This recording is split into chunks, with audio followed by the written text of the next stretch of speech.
Часът на действителността.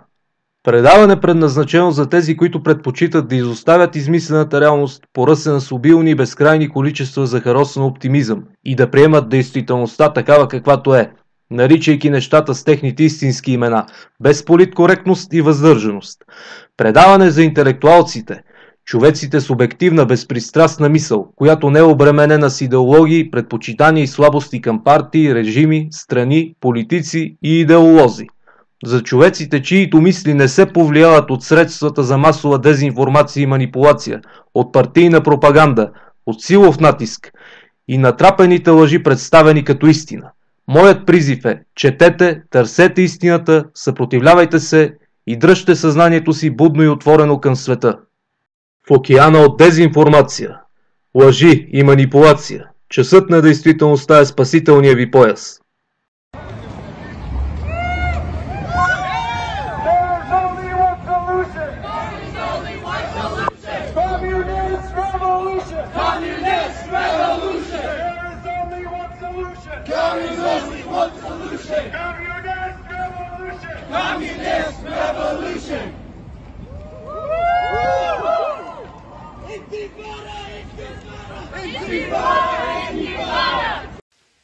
Ленин жил, Ленин жив, Ленин будет жить.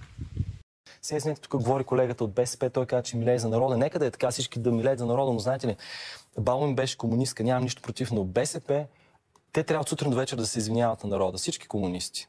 Ами заради събитията от 45-та година, например. Дори заради една 45-та година, зимата на 45-та година, трябва от сутрин до вечер всички да се извиняват, да се смирят, да започнат да работят, да се откажат от всичко, което има, да си загърбят всичките банкови сметки и да кажат: почваме от нула. Разбирате ли? Уж е най-старата партия. Те имат най-много за какво се извиняват.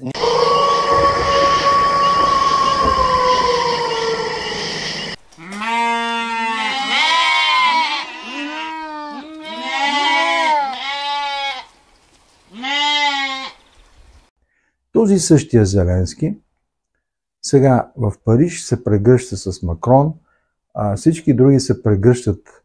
Едно време си спомням, че се подиграваха на прегръдките и целувките на Брежнев с Хонекер, с Тодор Живков. И те сега са същите, вижте ги. Прегръщат се, Макрон ги посреща. То са прегръдки, то са целувки. Все едно родни братя се събират след дълго отсъствие. Нито се обичат, нито има някаква симпатия между тях. Всичко това е игра, която сега трябва да представи, че Европа водела някаква си собствена политика.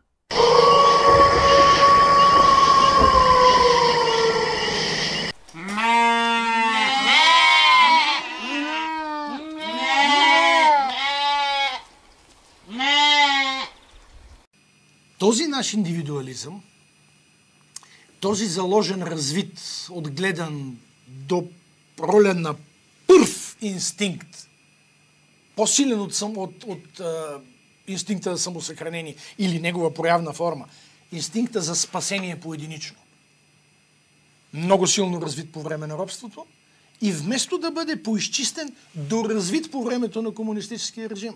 Защото и в двата случая държавата беше чужда, не на народа, не национална държава. Комунистическата държава не беше държава на народа, въпреки нейното наименование Народна република и нейната идеология. Тя беше чужда на народа. Тя му взе собствеността, земята му взе. Това не може да има спор по въпроса тук. Това са факти. Но приближи ли се държавата до хората по време на демокрацията или се отдалечи? О, не, отдалечи се още повече. Отдалечи се още повече, защото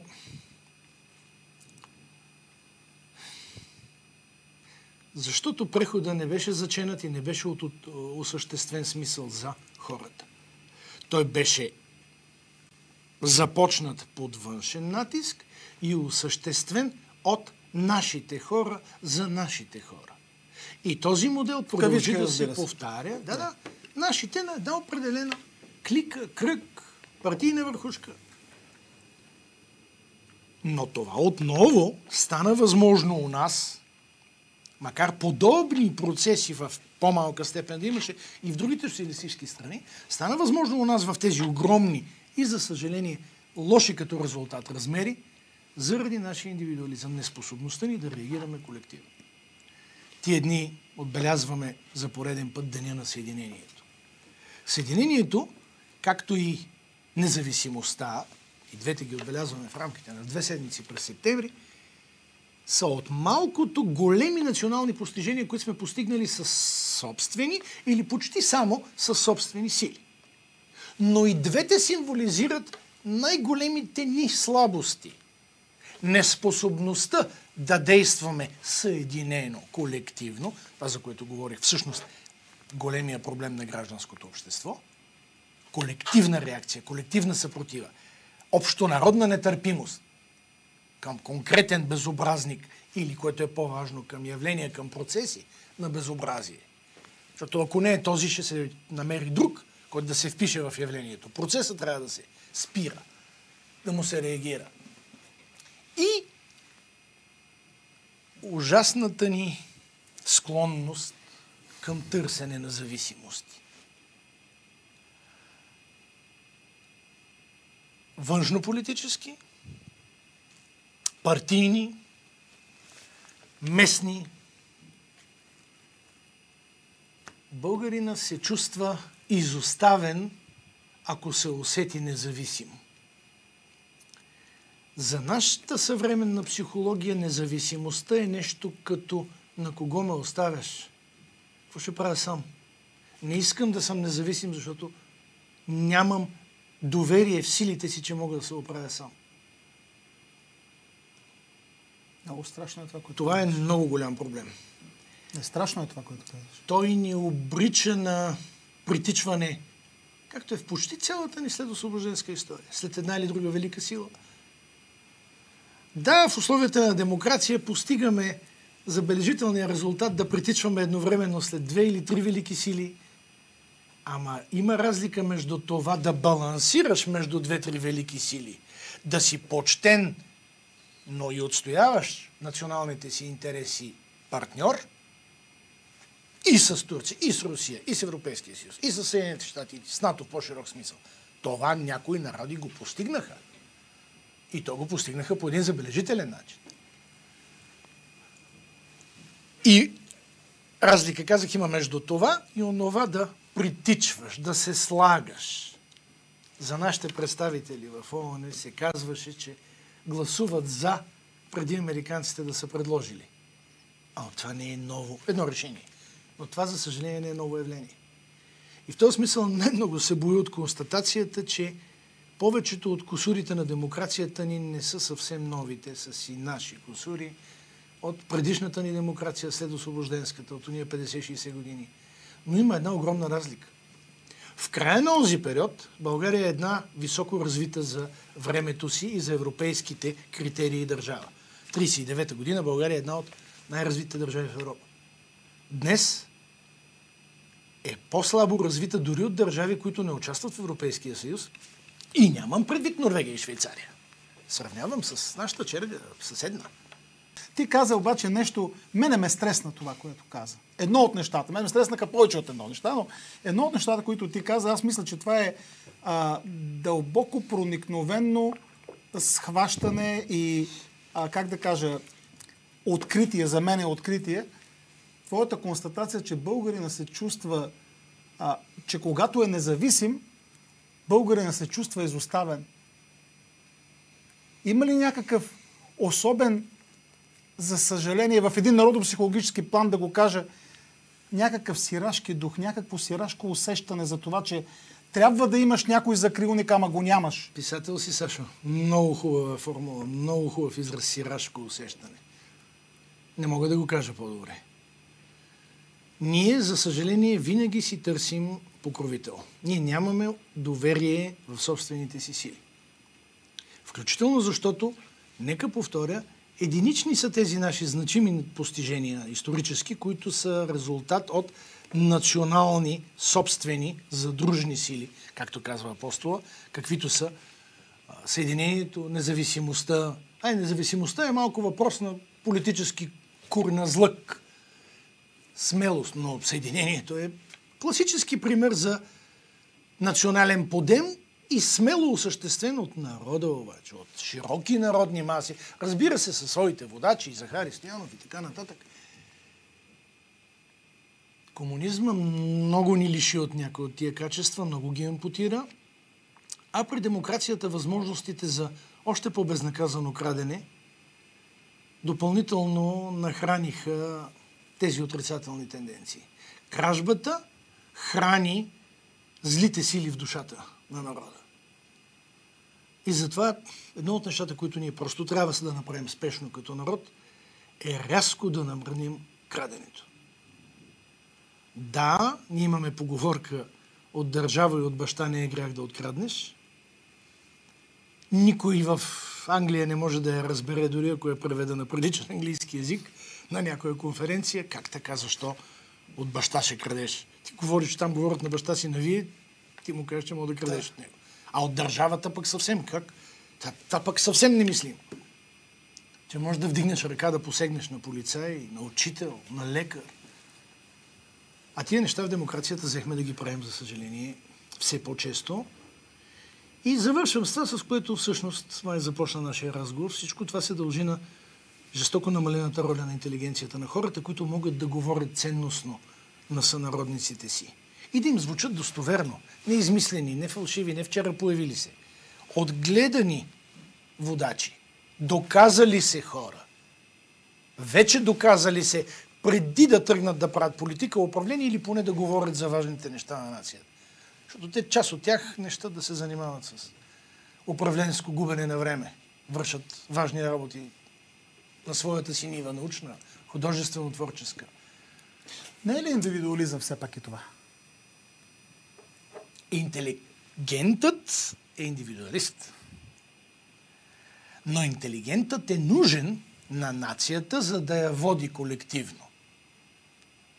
В всяка природна общност, всяко стадо, най-добрия води стадото. У нас изключително качествени хора не се допускат дори да припарят до подножията на водача, до приближението на водача. Жалко, част оставих овцете, защото ме извикаха да стана държавен глава.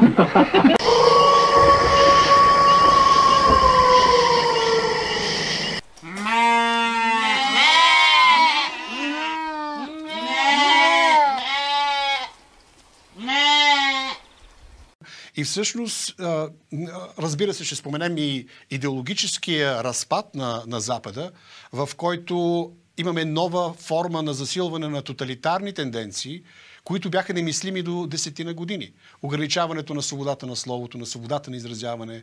В Великобритания арестуват за молитва на ум на публично място. Арестуването на журналисти в Австрия по заповед на британското правителство. Намесата също така, войнолюбската намеса на западни служби, особено на британската тайни служби в Украйна.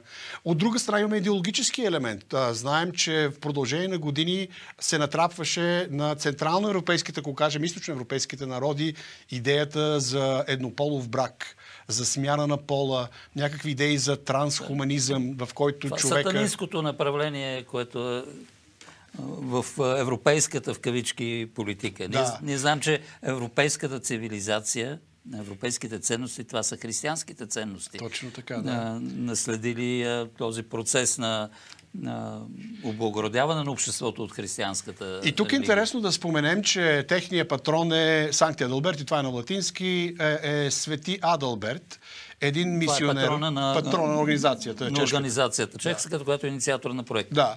И интересното е, че той служи в Прусия сред литовски езичници, където си дава живота за вярата, бива убит заради вярата. В малко по-късно, след мисията на светите брати Кирил и Методий, които в Моравия работят сред славянските народи.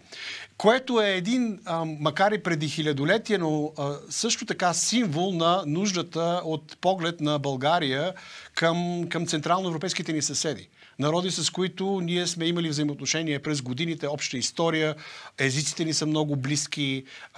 Освен това, от общата история можем да споменем противопоставянето на османската инвазия, комунистическия режим, също който беше наложен от великите сили и така нататък. И в един момент това, което става ясно е, че великите сили винаги са имали малките народи като някакви пионки, които да разиграват както те желаят. И нещо подобно се случва и сега. И ще се случи отново, когато разпада, който изглежда неминуем на Европейския съюз, на НАТО и така нататък, остави отново тези малки народи да се ослушват за това към коя голяма сила да се присъединят. Предложението в случая като цяло тези малки народи, които не са империалистически, които не желаят да завладяват територии, да имат такава форма на либерални политически взаимоотношения, които да реализират точно това, за което тези народи винаги са мечтали, са се борили през годините. От една страна национална независимост, уважаване на суверенитета на всеки един народ и в същото време, разбира се, и правата на човека трябва да включим тук, защото това е и моята специалност. Освен инфраструктура, финанси, обща външна политика, тези народи следва да имат и някакъв общ глас, който на практика да ги постави, това са 110-140 милиона души в Централна Европа, който да ги постави като фактор при взимането на решения и при формирането на тези нови геополитически съюзи, които се очертават. В известен смисъл това като че ли е на продължение на една идея от преди Втората световна война, така наречената Митъл Европа, която в Германия се развива. Да. Но Германия в случая остава отвън. Поради факта, че когато разговаряме с чехите, даже стана ясно какво се е случило, какъв е историческия процес, за да стигнем до днес от момента на разпадането на Съветския съюз и на източния блок. Тогава, знаете, всички, които са народи, които са били под комунистическия режим, в една или друга форма, наложен отгоре и доста така тиранично управляван, в един момент считаха, че Запада е мястото, към което трябва да се гледа, защото там е свободата, там е просперитета, там е свободния пазар. Да. И на практика това беше една мечта и в един момент се оказва, и чехите даже дават един пример с границите. И казваха, когато това нещо се случи, през падането на желязната завеса, тъй като те са съседи с Германия, в техните преговори с немците, германската страна е казала, вижте, границите са важни и затова не искаме да има имигранти от Балканите при нас и ваша задача е да уберете този луфт, тъй като те минават през вашата страна. И чехите казали да, добре, явно границите са важни. И след това се оказва, че преди 10 години Европа всъщност не желая никакви граници.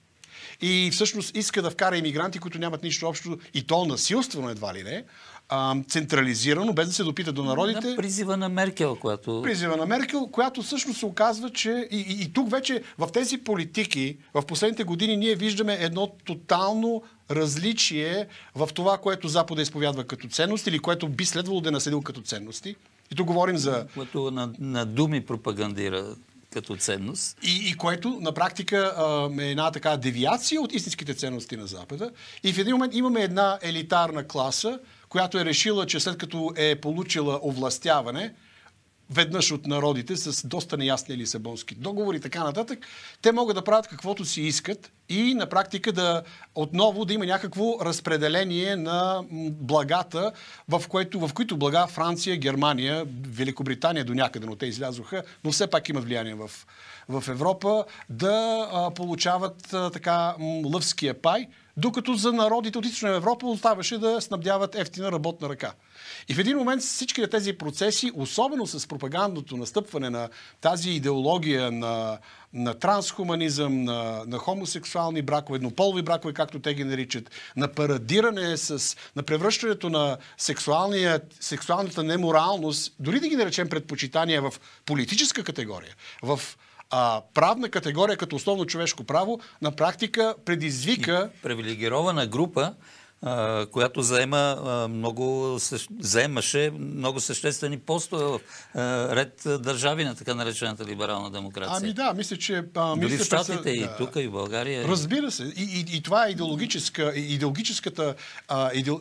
Хомосексуалността няма да спре. Греха няма да спре внезапно с политически решения, но виждаме идеологическата натрапливост да се промени менталитета на едни, така да ги наречем, консервативно мислещи, все още с достатъчни разбирани от патриархалното семейство, от ценността на традиционното семейство, от християнството, каквито бяха и свободолюбиви заради това, което са преживели през комунизма, източни или в случая централноевропейски народи.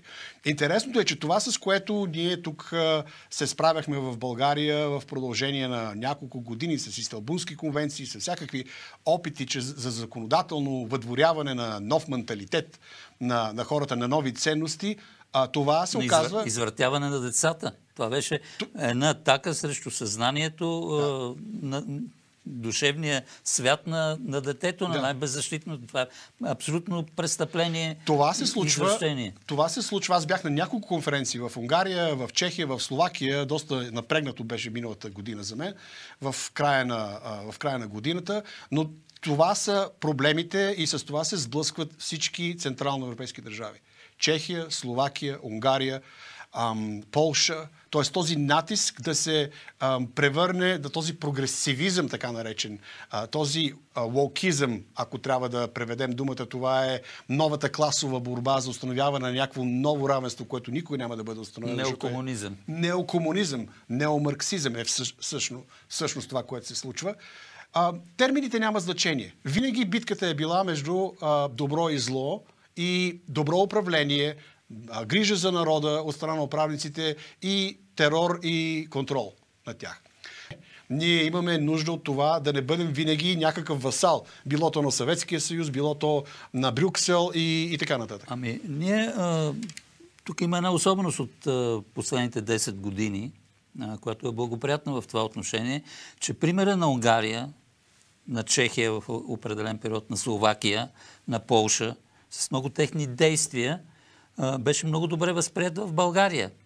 Те бяха пример, тук се обсъждаше, защо къде е български Орбан, защо у нас не стане същото. Ето, това е един проект, който дава възможност да се приобщим към този положителен опит. И аз тук бих казал, много е важно да откроим тези направления, в които един такъв проект, неговата реализация бил много полезен за България. И на първо място, както и вие го посочихте, това е сигурността. Значи ето сега в тази голяма Европа, където господстват големите държави, която е абсолютно недемократична като управа, като документ, като структура, в която някаква си Урсула фон дер Лайен може да си взима всякакви решения без...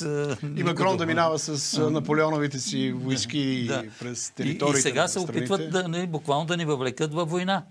От друга страна не трябва да го пропускаме, да го знаем, че такава опасност съществува и от изток. Да. Значи, тук имаме една много така, според мен, заблудена, немалка група, която гледат на такива комунисти пак, леви, които гледат на постсъветска Русия като на някаква надежда за избавление от това, което е сега. Те абсолютно не разбират, че всъщност много по-голяма е корупцията в Русия, днешна, постсъветска. Аз не бих я нарекал Русия, това не е Русия. Страшна е корупцията, страшен е терора. Там не е просто недемократично, там имаме... Просто не чуваме за него, нямаме информация. Тук не се обсъжда, има информация, защото българите ползват голяма част. Става въпрос в по-широк план. В медиите има една манипулация.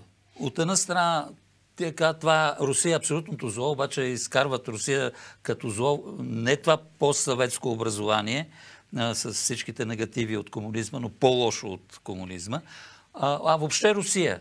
Русия, която ни освободила, значи тя не била ни освободила. Малко идеалистично се гледа, да. Не, от една страна негативно във всяко отношение, а пък от друга страна имаме на тези посткомунисти тук, които считат, че тази постсъветска държава, това е Русия. И казват, ние сме русофили. Ама ти не мога да подкрепяш паметника на Червената армия. Рязко искам да ви хвърля, ако позволите, разбира се, госпожо Дорчева, в една друга тема, с която врят и кипят новините всеки ден. Това е, някои се шегуват, всъщност мисля, че го прочетох точно от Явор Божанков. Специална реставрационна операция. Това не е демонтаж. Това е специална реставрационна операция. Не знам има ли ирония в тази тема или няма, но така или иначе паметника се нарязва на съветската армия. От кого? Закъсняло е от флекса, от хората. От кого? Тия с флекса. От децата на активните борци против фашизма. От децата на Държавна сигурност и от децата на Политбюро. Има кощунствено нещо в това.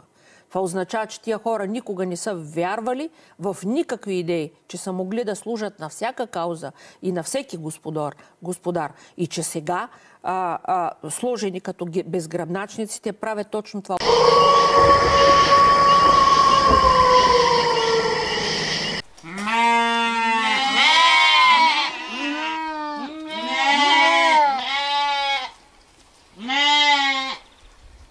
И да кажеш, че си русофил. Защото тази Червена армия унищожи Русия. Това беше съветска армия. Тя не е руска, само руска армия. Това беше друга... Червена, тя така, когато идва в България... Това е болшевишка. Това е друга идеология.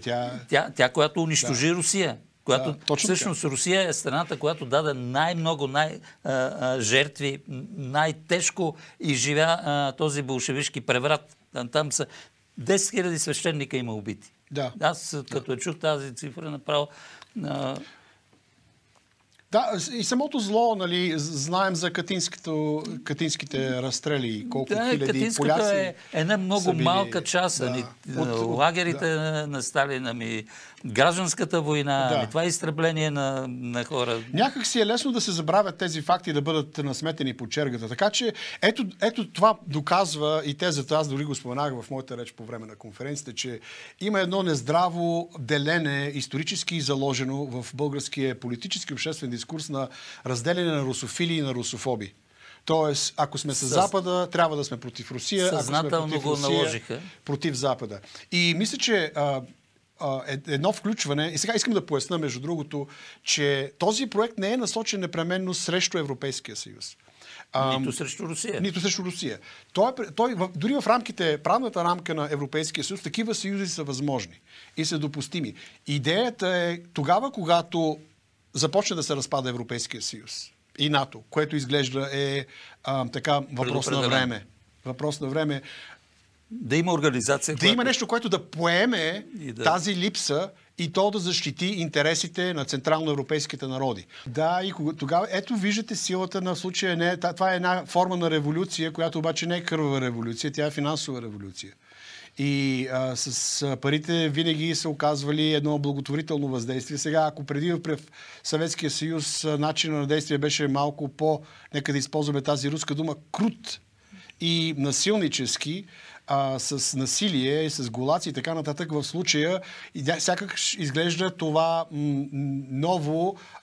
тази нова тенденция за вземане на територии изглежда по-благоприятна, по-желана, защото има финанси в нея.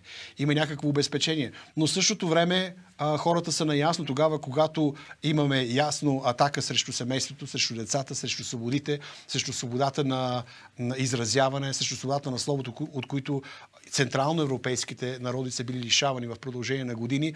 Отново виждаш влиянието на едни външни сили, които не се интересуват от това как живее обикновения човек. Тогава хората започват да задават въпроси и започват такива движения. Започват такива геополитически... Това са мислители, това са хора, които са работили в държавни структури, някои от тях са академици, казахме, други са в правозащитници и така нататък. И в един момент става ясно, че има нужда от опозиция на тази вълна идеологическа и респективно и политическа, защото голяма част от тази идеология, за която говорим. То е ясно, квалификацията. Техният начин на мислене, техната форма на социално инженерство не е много по-различна от тази на болшевиките. Тоест, той източника и на двете форми един и същ. Да. Тие, които платиха парите за болшевишката революция, са същите, които даваха на тия, за да продължат разрушителната до голяма степен е точно така. Уолл Стрит. Да, точно така. И когато имаш финанси, когато имаш... винаги ще намериш хора, които са заинтересовани от финанси. Разбира се, хора, които да се продадат. И които да бъдат заради едно потупване по рамото от някой, който е голям, велик, известен и силен, да са готови да прокарват политики, от които никой няма нужда. И в тази връзка искам да цитирам генерал Пелц, който казва нещо много интересно. Какво да запазим от западното наследство? Тоест от това, което виждаме, че всъщност вече става инвазивно. Той казва, днес сме изправени пред, това го казва в речта и цитирам малко от това, което той спомена. Днес сме изправени пред особена ситуация, какво да правим, докато Западът се отвръща от себе си. Не само, че понякога се отвръща от нас, което не би било толкова сериозно, може би е възможно да се работи с тях по дипломатически и стратегически канали. Но ние сме в ситуация, в която Западът наистина се отвръща от себе си. Тоест имаме едно суицидно поведение. Ще дам пример, те дават пример от Германия, аз съм съгласен с него, как самите германци гласуваха за зелената сделка, която унищожава тяхната енергетика. А Германия е двигателя на икономиката на Европа. Беше, да. И вече дърпа назад от... И за съжаление, заради налудничеви идеи, които са... със сигурност можем да ги определим като една нечиста духовност. Поклонението на майката земя. И то е, земята е по-важна от хората, опазването на природата е по-важно от хората. Сегашните двигатели, знаем, с вътрешно горение са толкова чисти, че на практика това, което влиза в тях, е по-мръсно от това, което излиза от ауспуха. Но желанието е да се... личи, че желанието е да се ограничи възможността на хората да се придвижват свободно, да имат да имат права, които да са свобода на мисълта под предлог за борба с дезинформацията.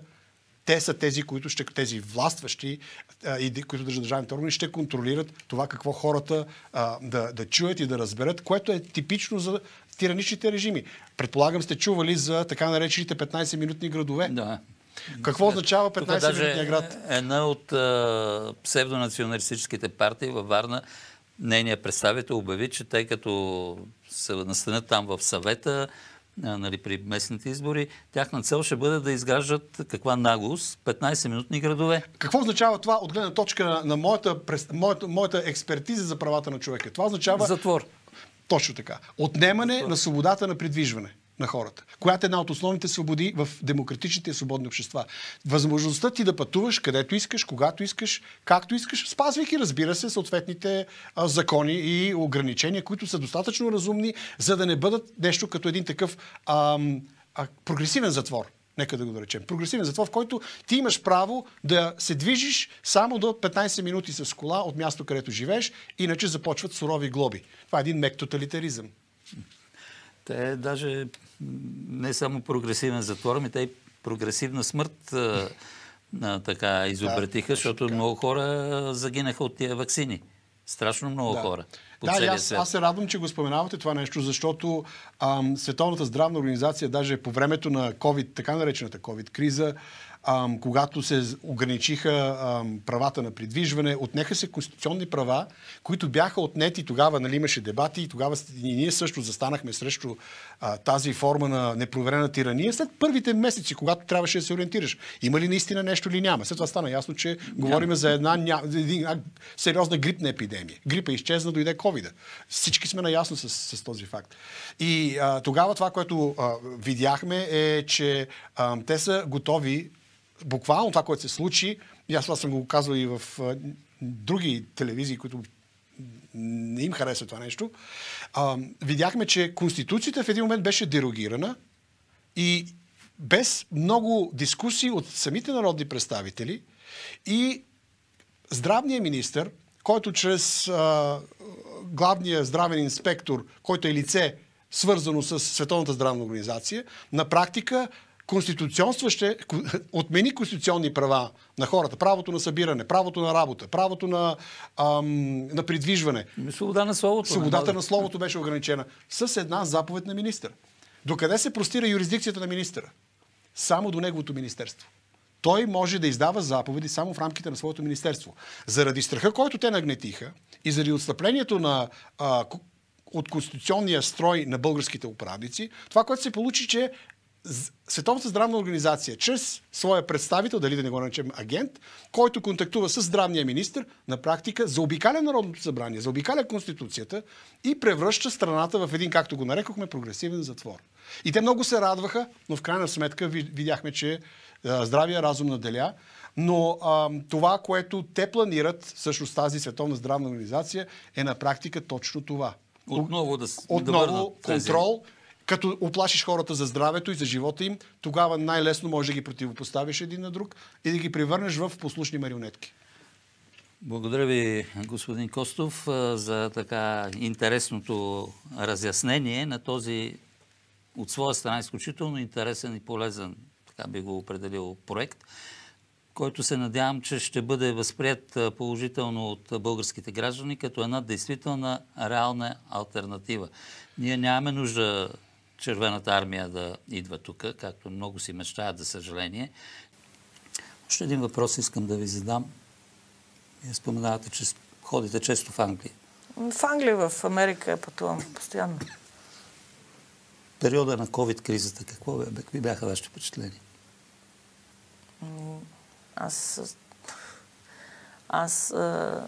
Как да кажа, без да бъда рязка, мен беше ясно, че това е нещо, някаква схема в началото, защото всичко се случва като по филмите.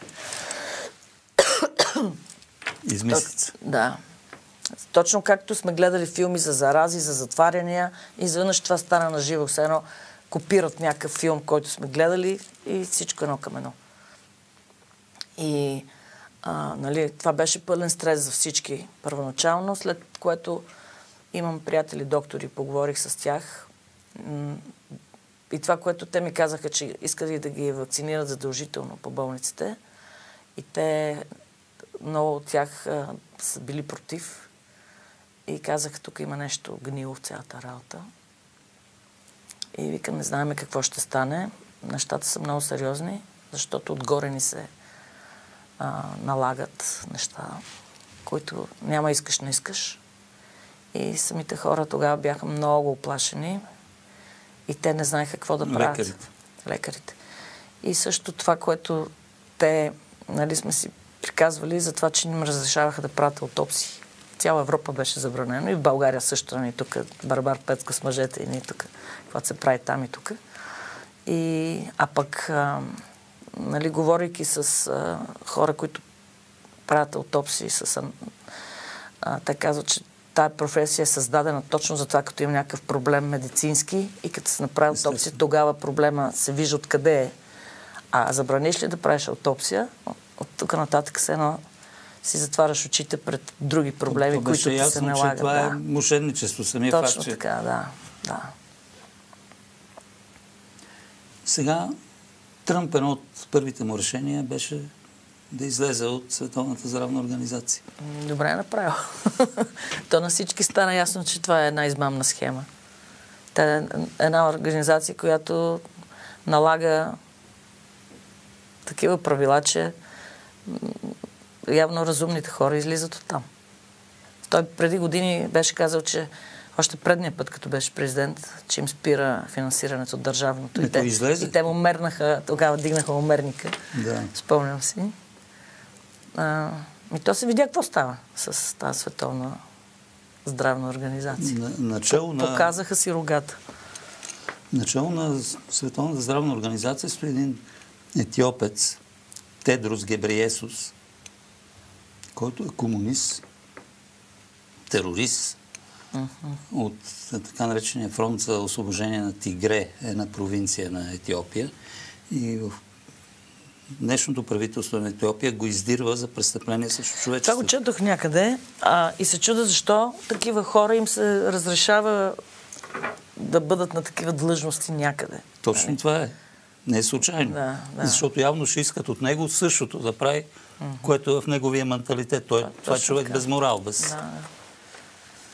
Без дръжки.